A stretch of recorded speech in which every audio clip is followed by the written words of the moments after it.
Hi, my name is Amanda Dubberly, Assistant Curator and Academic Liaison at UConn's William Benton Museum of Art, and I'm thrilled to introduce Oscar Guerra. Oscar Guerra is an Emmy Award-winning director, researcher, and educator. He is an assistant professor of film and video at the University of Connecticut. Dr. Guerra's focus is storytelling that promotes critical thinking and social investment.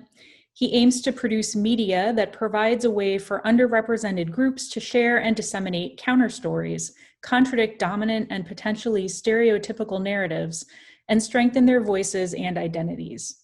His career spans the spectrum of television, music, documentaries, promotional, and immersive media.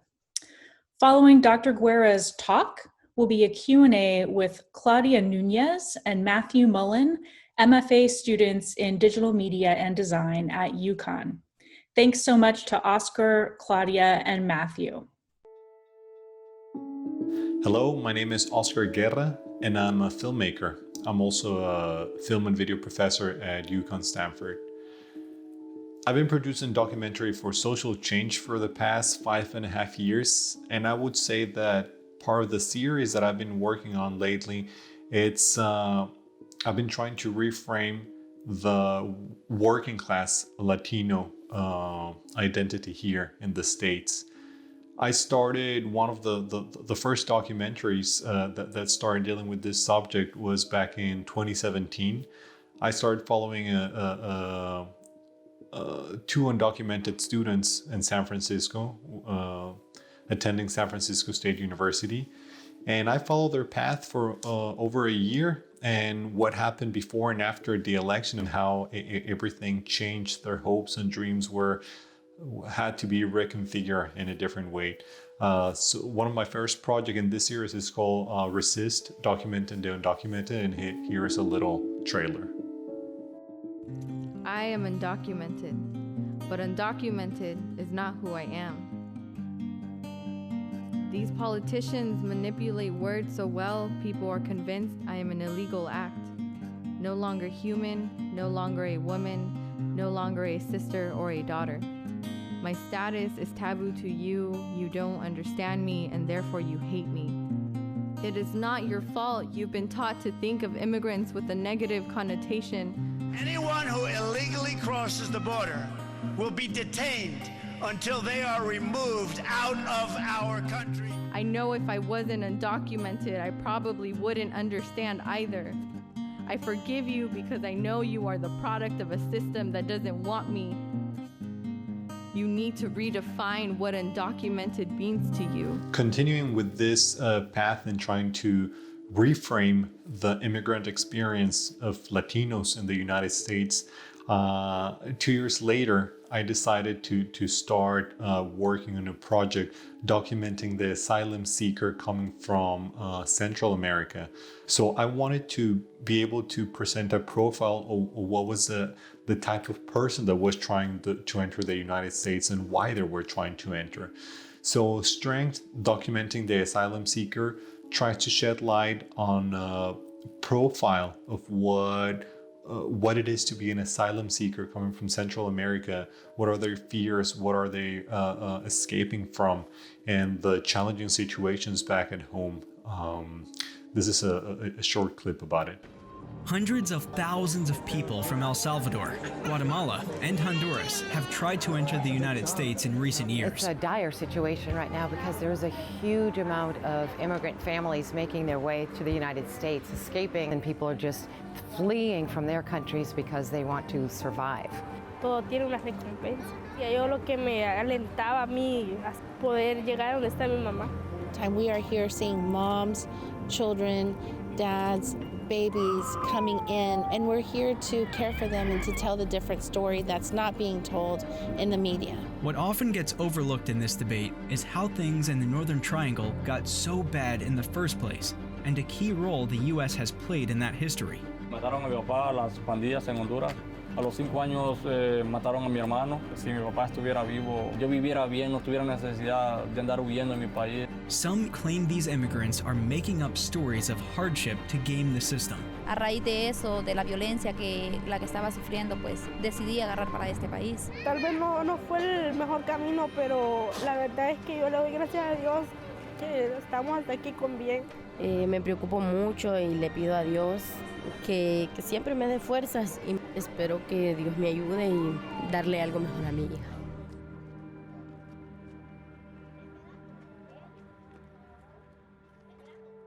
A year later, in 2020, I started working I moved to Stamford, Connecticut, and I knew that I wanted to keep this series of projects showcasing the challenging situations that the Latinx, the working Latinx communities are going through.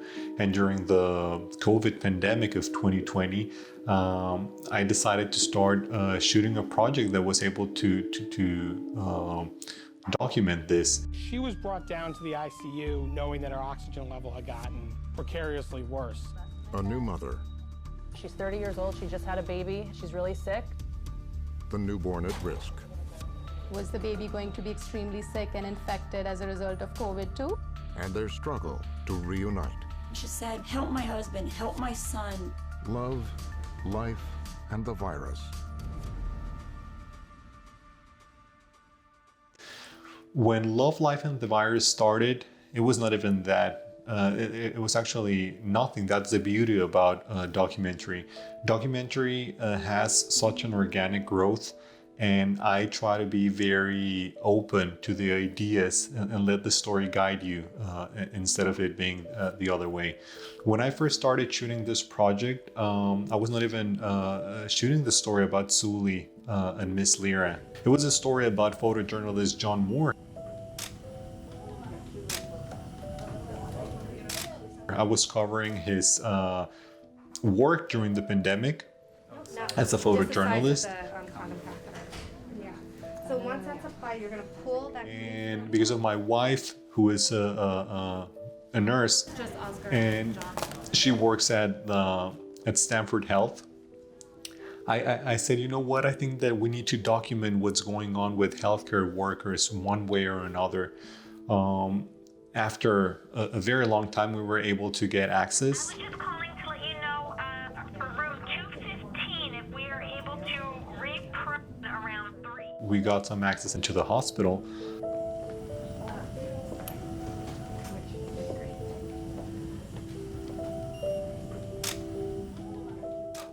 And I told John, hey John, you know, maybe I can start following you if we were able to go to this hospital. As you can imagine, going inside a hospital, it's not easy. I know we're not used to like seeing cameras in the hospital, right? It's like, whoa, what is this place? Yeah. Going inside a hospital with cameras during the peak of the pandemic was nearly impossible. You guys are here. Different places in the city. So we were able to get some access on very exclusive footage inside the hospital. No. I'll put it in the room. 9. How many admissions?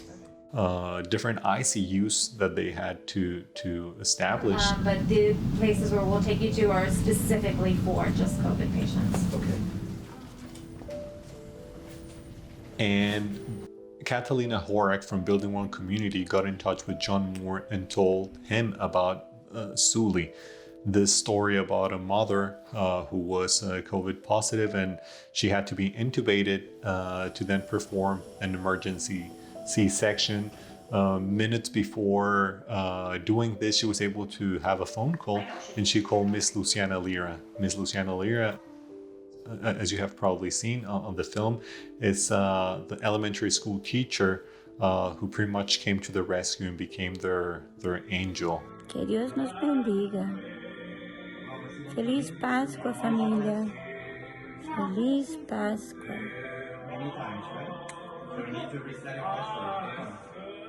At the beginning, I was not sure that I was going to be collaborating with Frontline. It was more an independent project. I just started shooting a lot of footage. You know, at that moment, you don't think that much where it's going to go. You just have to be there. You have to be ready when the moment, when you see that something is going to happen, you have to anticipate a lot. It's 11 p.m. is June 16, and Suli's mom just got hospitalized, so she called me to see if I can go to her place to see if we can have an interview with her before. I don't know what's happening right now. She was just sounded really sad. So I'm on my way right now. We're gonna see what's going on. Her stepdad was hospitalized 2 days ago, and now mom. You know, just crazy. I think that Latin America is being the epicenter of the pandemic right now, and they're going through what we went through 2 months ago. Imagine having 40 hours of footage and capturing and reducing that and compressing it to a 32-minute piece. That was challenging. That was a lot of work. Well, there's been a lot going on today. It's 9:40. It's still Wednesday, April 29th. We just got a phone call with Luciana. I asked Gabriel to join because there's a lot going on right now. She's just a teacher trying to help. I'm just a professor. We need the right infrastructure to be able to tell the story. You know, I think that we had a really good conversation with Luciana. I trust Gabrielle. I trust her a lot. I hope that she's able to bring this to the next level, because I think it needs to go to the next level to make sure that the story goes out. That was a lot of work for sure, but luckily I had the chance and the privilege to work with Frontline, and they have a very professional team. I was able to work with their producers, with one of their senior producers, Frank Coogan, and you know, it was pretty much endless hours of us going back and forth. Which angle should we go? What do we want to present in here? You know, trying to make sure that we have a narrative that makes sense with what we have. And it was a very, very interesting opportunity for sure. What was very challenging, it was that during that time, during April of 2020, well, there were a lot of social distancing restrictions. Pretty much nobody was allowed to be out, and it's, you know, normally I would have 2 or 3 people helping out with a camera, with a microphone, and in this case, it was a one-man band.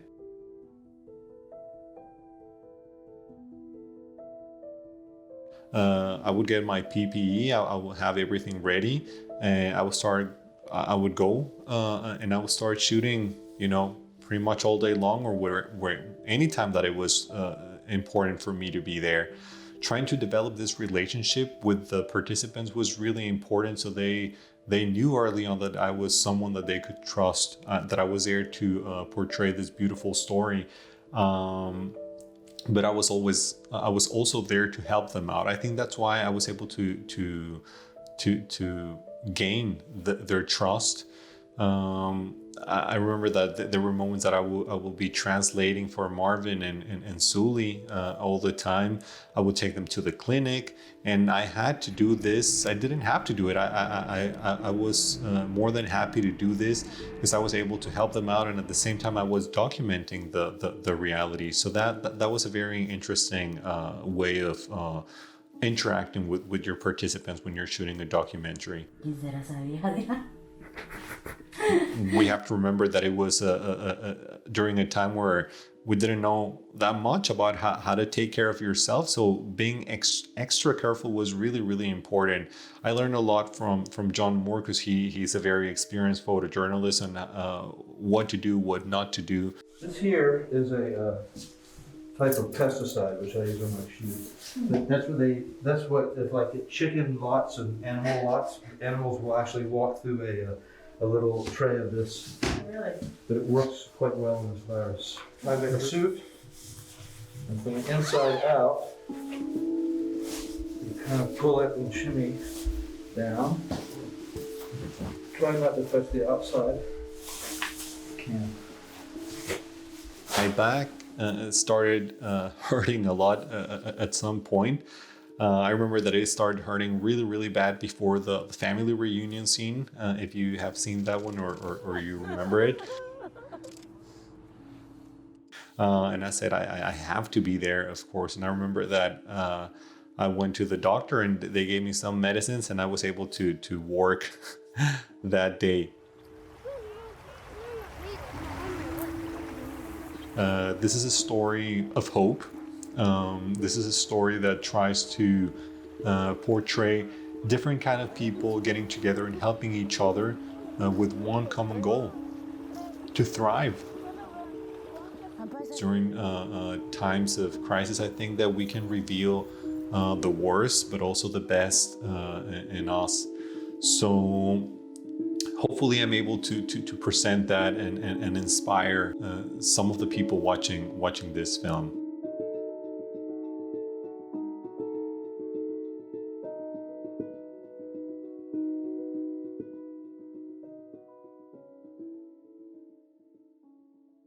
Hello, Dr. Guerra. My name is Matthew Mullin, and I am a graduate student in digital media and design. My first question for you is, the family featured in this piece had come to America from Guatemala only a year prior. I'm wondering, were there any cultural differences that impacted or were at conflict with their healthcare decisions? That's a good question. Actually, it's important to mention that Sully was the only one who came to the States recently. So that's what we normally call a mixed status family. Marvin has been here for a little bit longer, around 7 years or so.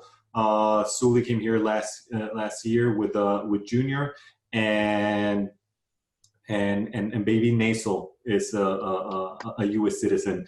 So it's what we call a mixed status family. What makes everything even more complicated when you try to understand the healthcare system and what you can or cannot do.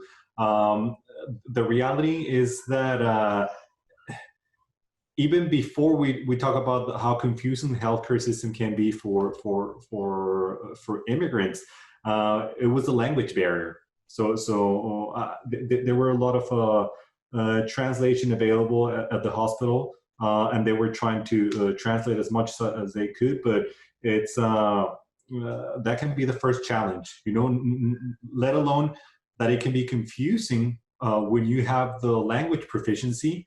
Without the language, it's even more harder. So I think that that was one of their main obstacles. And we have to understand that many working class Latinos, when they move here to the States, there's this sense of mistrust for federal agencies in general. And of course, even when the hospital is being there for them, this is something that is not well known. That if you go and you have an emergency, you have the right to receive this type of treatment to, in a way, save your life. So there's always this mistrust. So going back to your question, it's not just understanding the healthcare system, which can be very confusing and convoluted at times, but also understanding if I'm welcome here or not. Like I don't want to, Sully didn't want to go to the hospital. Number one, I'm assuming that she didn't want to go to a hospital in the middle of a pandemic. I didn't want to go to the hospital during the middle of the pandemic. My back was hurting. I thought that I was not going to be able to move one night. And I told my wife, I'm scared. I don't want to go to a hospital right now. And it'll be horrible if I have to call an ambulance because I can barely move. So, and in my situation, it was back pain. If you're in a situation like Sulu where you're almost out of breath. You don't want to go to the hospital for many reasons. And so there were two big factors there that I think were really challenging for them. You know, it's at a point where you say, it's either I go or I die. But at that moment, you don't think you're going to die. You know, I don't think that anyone says, oh, I'm not going to go, because you would go at that moment. And this was not even part of the documentary. Sully was having a regular checkup at a local clinic. She was not even at the hospital. It was a nurse there that told her, you need to go, because otherwise you're putting yourself and your baby at risk. She didn't want to go. She was the one who called the ambulance in the first place. You know, like I said, there were so many things in the documentary that we couldn't talk about, but that's how everything started. Because when I started, I started asking the question, so who called the ambulance? You know, who was that person that, even before Miss Lyra came to the rescue, there was someone who ignited this miracle, if we want to call it one way. So yeah, it can be very confusing, and that tells you about the wonderful work ethic of healthcare professionals, that they say, regardless of, I'm not even going to question if you have access to healthcare or not. Sully, just for everyone to know, she's an asylum seeker, so she qualifies for certain things in here. So she was able to go to the hospital, but at that moment, you don't know that. You know, it's confusing for everyone, let alone. You know, I remember my first year here in the States. It was very confusing as a student. I didn't know what to do, and I had certain rights, you know, as a student visa holder, so to say. It's without the proper guidance, it's a very difficult terrain to navigate.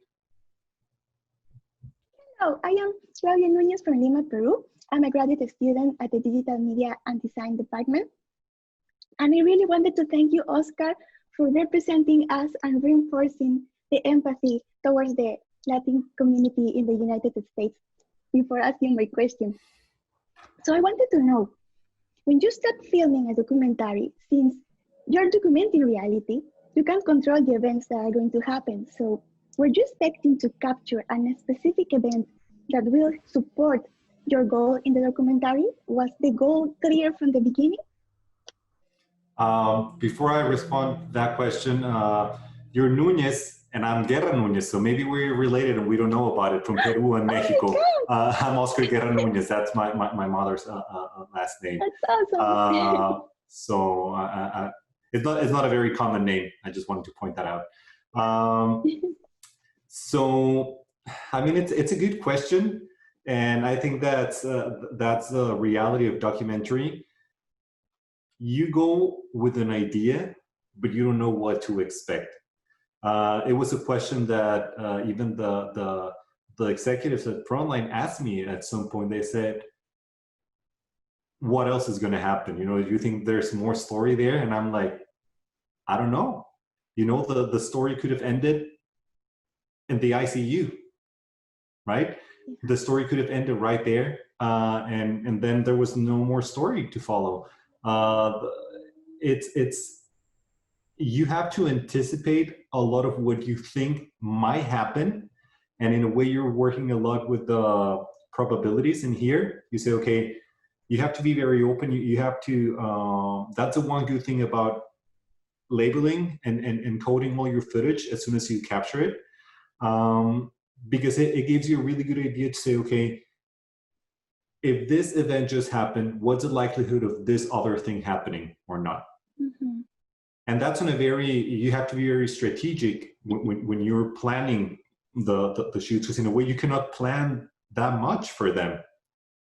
We thought that the family reunion was going to happen during Mother's Day, and that would have been really good for the documentary.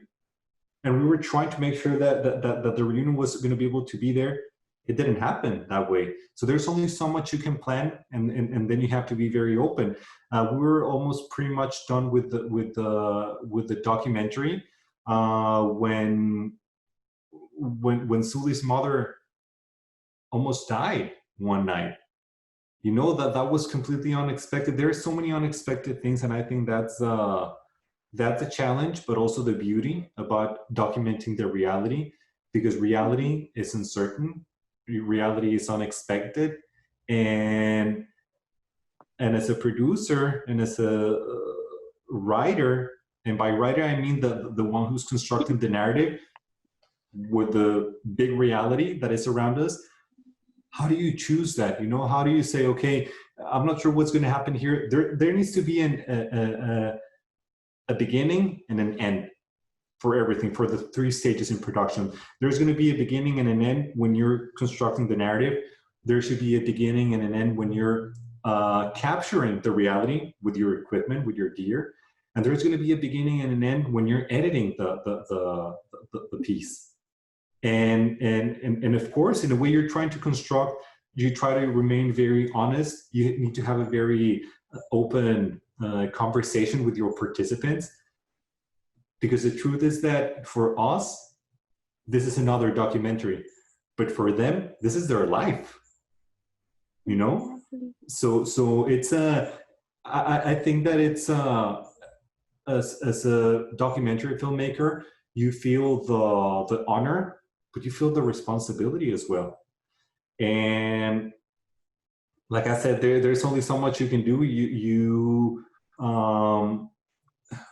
A scene that it's very that was completely unexpected, when they give the bad news that they are still positive. You know, you're with your camera and you don't know what the person is going to say, so you just, in a way, you're documenting the stories unfolding in front of your eyes, and there's only so much you can do. There's no control. So I think that it's not about control. You know, it's not that's one of the main differences between fiction and nonfiction. You're not controlling the reality. What you are definitely doing, you're shaping the narrative of what you think might be important.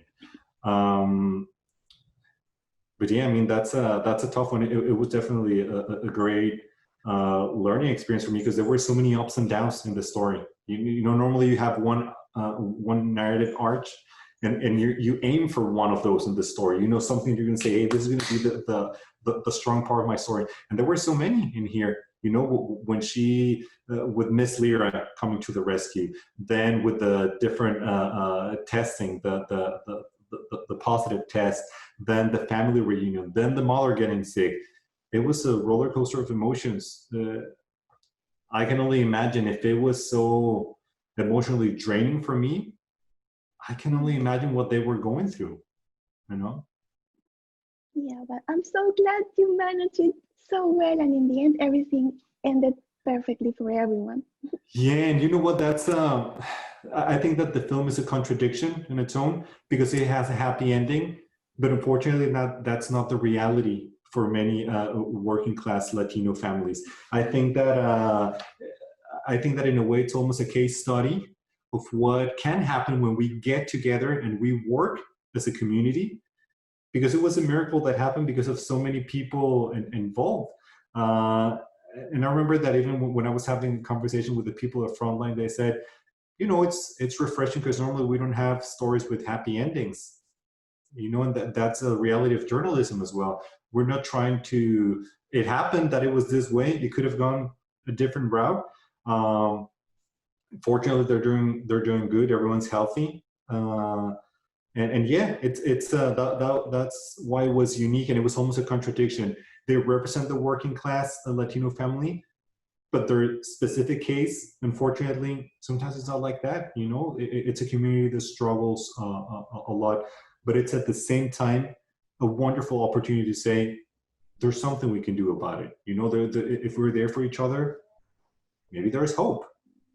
I don't know. Thank you. Sure. I was wondering, how big of a role did faith play in this story? Man, that's a really good question, because I haven't been asked that question before, and I didn't show the role of the big role that faith and praying play in this documentary, because I was interested in just presenting the human emotion. But that's how Miss Lyra And Suli's family were able to connect through religion. Miss Lyra was constantly praying all the time, and she was praying all the time with Aurora, with Suli's mother, and they got connected through religion and prayer, and I think that's how they started bonding so fast. And the thing is that I think that when you're dealing with life or death situations, that's the resource that you have. Imagine being Suli's mother in Guatemala, talking to Miss Lyra, knowing that she's one of the few people that can help out, and she's in charge of the baby. She's the one that was mediating those video conferences between Suli being in a coma, mom on the other side back in Guatemala, Miss Lyra with the baby, and they're having a WhatsApp video call. Imagine what that woman is feeling. What all of them are feeling. It's a lot of emotion. So I think that I don't know if it will be a religion, but spirituality play a big role in the film.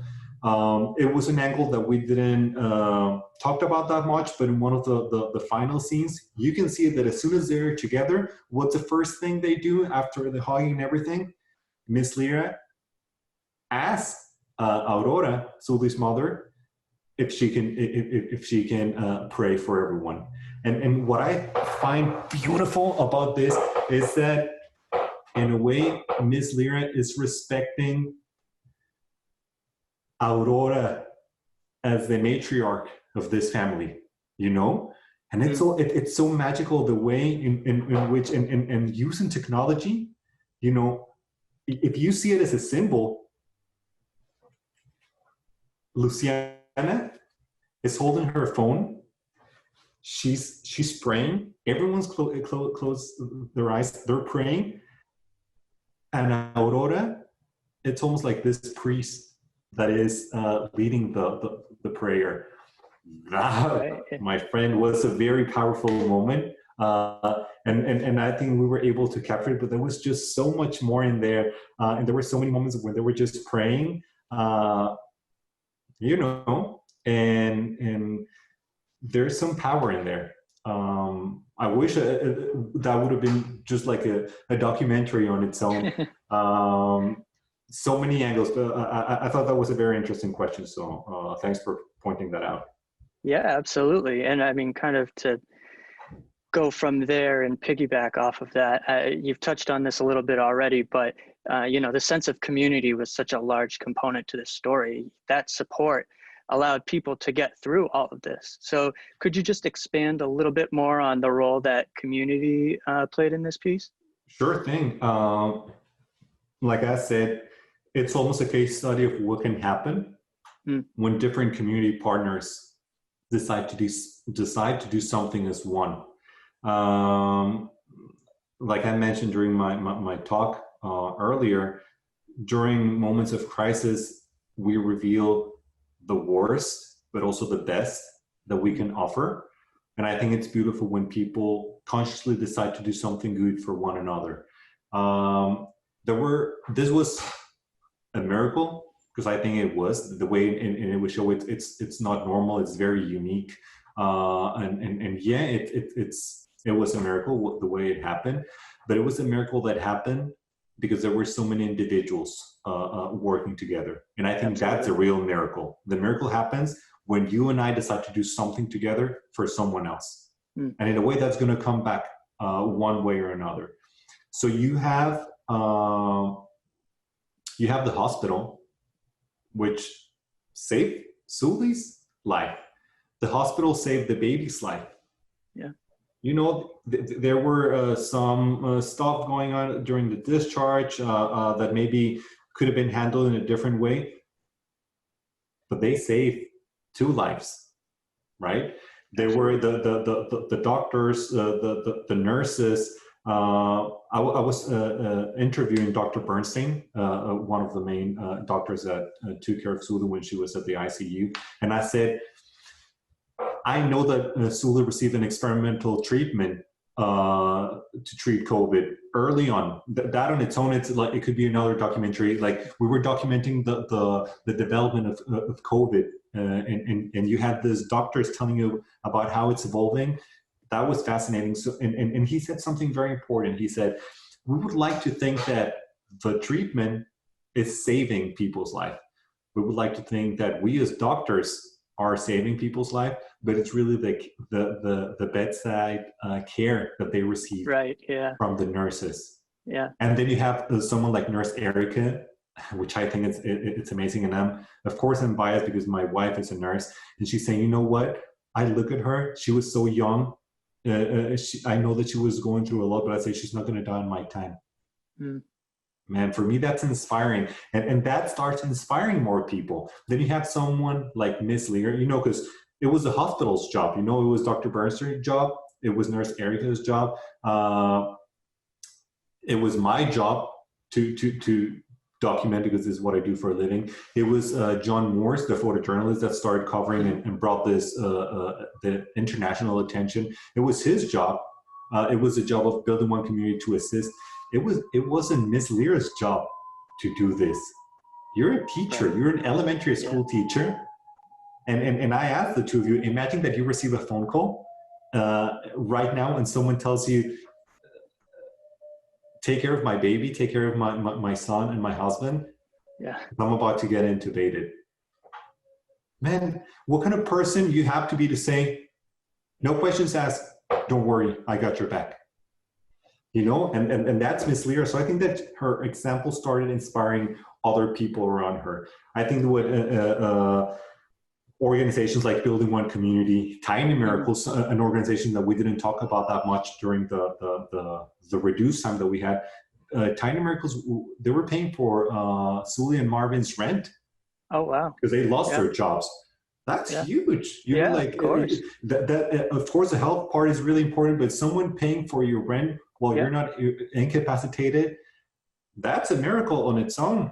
Mm-hmm. Thus, the name Tiny Miracles. There were so many people involved in here. I thought that Miss Lear was so inspiring, you know, because it was not her job. And at that moment, now we are like, oh, maybe I would have done that. You know, I took care of the baby for 5 weeks. She doesn't know what's going to happen. Right. At that moment, you don't know if they're going to call you one night and they're going to say, she didn't make it. Right. Marvin was in such a bad place. He was in a very, very dark place. And both of them told me later on, again, something that we didn't have enough room to put in the film. But Marvin said several times, I don't want to live. You know, I don't want to live. And imagine poor Junior, a 12-year-old, hanging with this load on his shoulders. He was the one who would call Miss Lyra or Catalina from Building One Community saying, hey, my dad is not doing okay. We're talking about a 12-year-old. Yeah. And the guy, and he would just say, he's just crying. He's just crying. He doesn't want to do anything. You're like, it takes a lot. It takes a lot of inspiration, because there's right now, I think that everyone's going back to normalcy. But when it's happening, that's when you get tested. That's when that's why when I say during a moment of crisis, we reveal the worst, but also the best in us. And having a community rallying behind you, I mean, that's why I believe in the power of community. That's why I believe that there's so much we can do. When times go wrong, your neighbor becomes your family. And I think that it's a time where we have to be more connected and more united than ever. I know it sounds cliche, but it's true. We just went through, and we're still going through a very, very difficult time for everyone. Completely. And I also just wanted to ask, Zuli says that had she been in Guatemala instead of being in America, you know, she may not have survived. And, you know, the healthcare in both countries is surely different, but are there specific reasons that you could pinpoint as to why she felt this way? Of course. I mean, I don't think that I can pinpoint specifically every single reason, but I can triangulate a lot with what's going on in Mexico and what I hear from my family. The healthcare system in a place with plenty of resources like the United States almost collapsed. You know, I witnessed that firsthand with my wife being at Stanford Health. Yeah. It was madness for them. She said that she said that it felt so surreal going and seeing pretty much bodies all over the place, you know, because they didn't have room for the people that were dying. The military has to start taking care of some of the ICUs. It was madness, and we're talking about a country with the resources. What happens when this starts affecting a country with much less resources? Mexico is a country with resources. Limited, but it's a country with much more resources than countries in Central America. And it was not easy for what was going on. I would call constantly I would call my family like several times a day, and I'm like, hey, what's going on? What's happening with people that are getting sick? And they're like, well, people don't want to go to the hospital because they say that if they go to a hospital, they have to go to a private hospital where they know they're going to have more cares, but the thing is that people cannot afford that. People couldn't even go out and get tested because it was so expensive. Testing was limited. So start multiplying the lack of resources and then go to a place like Central America, Guatemala more specifically, and it's challenging. When Suli's mother got sick, again, I didn't have a chance to include this, but an ambulance came and picked her up, but the ambulance couldn't go all the way to where she lives because it's not paved. So she had to walk herself to the ambulance. Oh, wow. And the woman, there was no, I mean, she had to walk, and the woman was, she was, it was the same thing that with Suli. She couldn't breathe. We had an interview with her via Skype, and the woman, I mean, it was like she was out of air. She was just moving her head like this, and she stayed outside while she was getting tested. We're talking about a woman that is dying, and she was outside waiting for her to see if she was going to be treated or not for almost 5 or 7 hours. Wow. And she had to wait because she didn't want to go to the hospital because they don't have insurance over there. She had to wait almost 8 or 12 days, and it was 8 or 12 days when we were saying, hey, Suli, what's going on with your mom? Is she being treated? No, she just, they just laid her off, and she's just chilling at the house. They were with the oxygen tanks trying to get because they were, that's something that happened in Mexico as well. People were getting, that's why there was a lack of oxygen tanks, because they were able to breathe better, but that was just, it was almost like curing the disease with a Band-Aid. That happened to one of my friends in Mexico City, one of his, to his brother. So of course, Suli is very aware of this. And I think that it's important to point that out at the end. You know, it's like this voiceover of Suli saying, I thought that if, because I asked her, what do you think would have happened if you were back in Guatemala? And she said, I wouldn't have made it. Because there's the lack of resources. I don't know if, I think the community, the sense of community is very strong, but when the entire community is struggling, how do you help each other? I don't know, man. I think that it was I felt that I needed to ask that question. What would happen if you would have been in Guatemala? And I think her response was very honest. After this whole journey, what was the most satisfying part of filming this documentary as a filmmaker and as a Latino?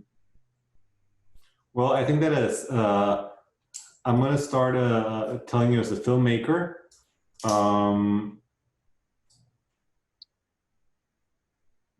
being able to be at the right time, at the right place. I mean, I feel very fortunate, you know, that I feel very, very fortunate that a family, not just one family, a couple of families opened up their house and said, come here. You know, for me, that was a big honor, because I think the most challenging aspect of documentary filmmaking is access. And And having access during the peak of the pandemic was very, very limited. But I think at the same time, it was the moment where people said, we're going through so much that this needs to be documented. So as a filmmaker, I feel honored that a group of people, you know, that Miss Lyra was not accepting anyone at her house, not even her sister, you know. Why? Because she has asthma. And she said, I'm not going to bring anyone here and with the risk of being infected. She has a newborn at home. Her in-laws were there visiting from Brazil at that time. At the same time, it was a lot of responsibility, making sure that that you don't contaminate other people, but also you don't get contaminated yourself. So I think that as a filmmaker, being able to tell, being able to witness a story and being able to be there with your camera, that was priceless for me. As a Latino, producing this type of stories, empowering and reframing the stereotype of Latino families, and I think that it's an honor. You know, I would never compare myself because I have the higher respect of what they're doing. But with all the great filmmakers and directors that we have coming from Mexico, Guillermo del Toro, Alfonso Cuarón, Iñárritu, you know, in ways like you're saying, with the little thing that I'm doing, I'm trying to contribute to that image. So I'm trying to reframe, and I'm also trying to reframe the work ethic of what Latino people do, what people from Mexico can do. You know, we work the fields, but we also produce documentaries. You know, we clean kitchens, but we can also start aspiring to policy changing, different types of roles, like non-stereotypical roles. So of course it was a great opportunity. It was a great opportunity for me to work with Frontline. And then with Univision, because we started a partnership. It was the first time that Frontline actually has two versions in their own website, both in English and Spanish version. So for me, that was a milestone. You know, maybe it's not a milestone that you can assess easily. But for me, just like contributing with that little thing and saying, hey, you know what, this is a story about Latinos. This is a story that tells you about the power that we have together. It's a story about the immigrant community and what happens when we get and work together. Guatemala was represented with Zuli. Brazil was represented with Miss Lyra. Colombia was represented with Catalina Hort from Building One Community. I was representing Mexico. So it's almost a story of immigration. You know, we didn't talk about immigration, but it's immigrants working together. And as a Latino and as a Mexicano, I feel very, very proud to be able to contribute with that. And of course, I mean, I think that I hope that this is the beginning of many more to come. So we can start, in a way, reinforcing that quality brand, you know, that it's not a thing about label. I remember what Iñárritu said at one point when he was receiving one of the Oscars. He said, hopefully the color of our skin is, well,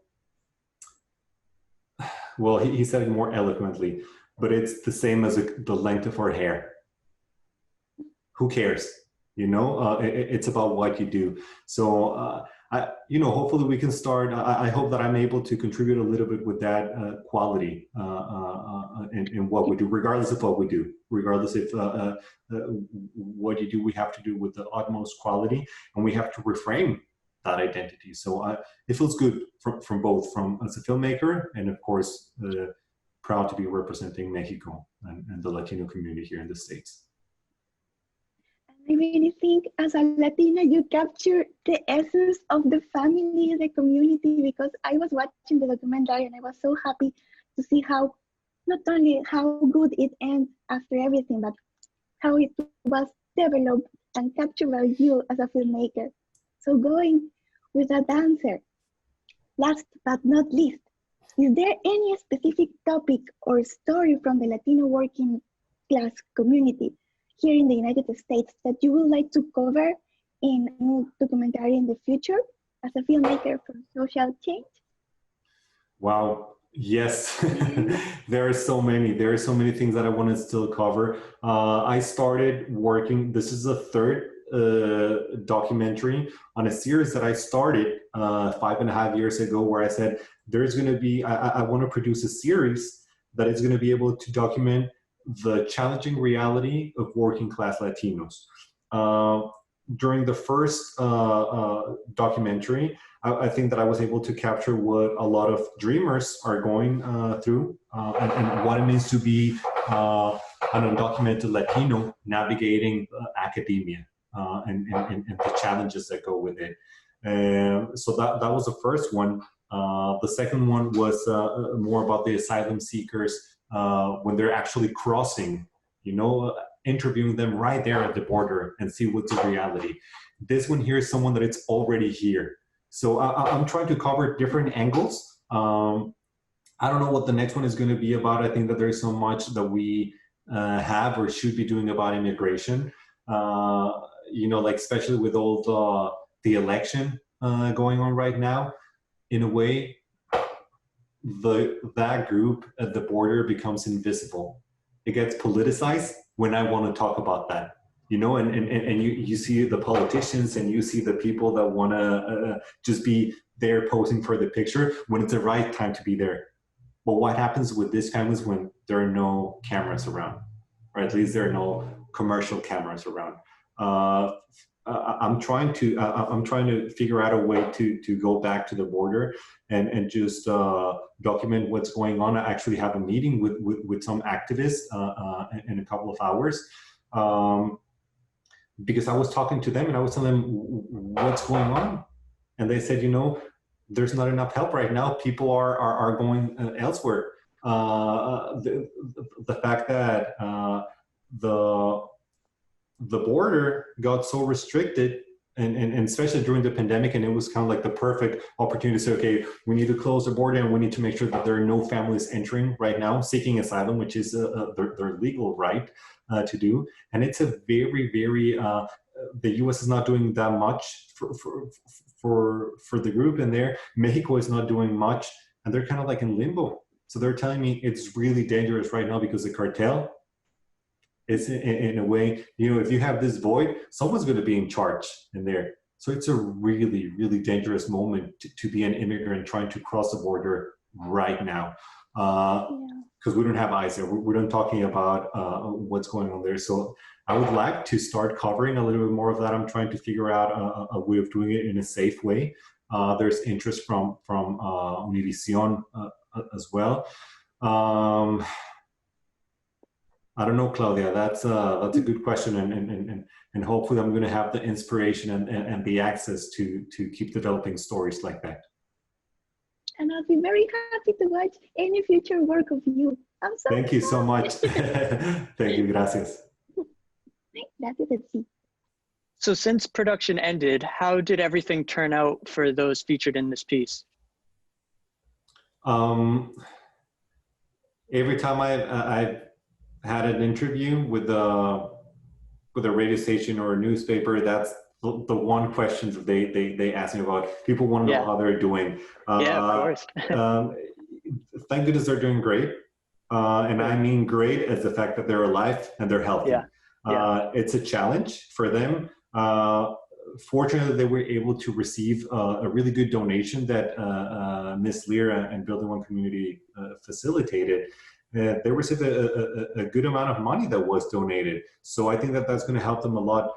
But the reality is that even when it sounds, I think because they raised something like $50,000, that's a good amount of money. That's a good amount of money. But then what happens after that?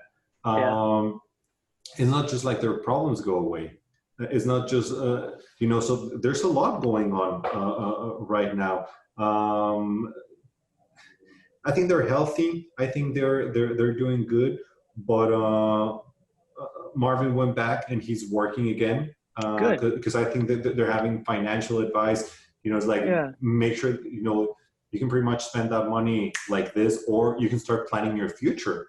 So maybe that's a really good start. And I'm Suli is a very, very smart woman. I was able to witness how she was pretty much a zombie at some point, and how she started recovering her life, and she's a very, very smart woman. She's really good with numbers, with organizing her house.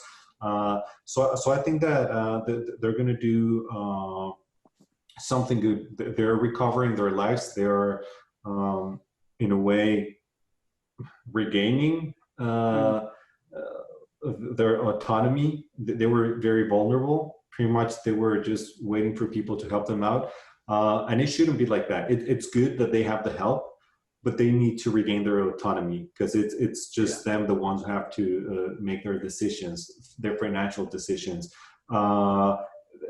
Every single decision needs to come from them. So hopefully they're going to have a time to really reflect on what they're doing, and hopefully they can inspire some of the other Latino members in the community to say, you know what, it's possible when you do things as one. So they're good. The baby is so big. We got together and watched the Univision premiere, and baby Nasal, he's huge. I'm like, man, I had video of you not that long ago where you were a thing this big, and now the guy, they call him Osito. He's like a teddy bear. The guy's a big Osito right now. Teddy bear. So they're happy. So they're in good spirits, and I'm really proud to see that. I feel really good. I feel happy for them.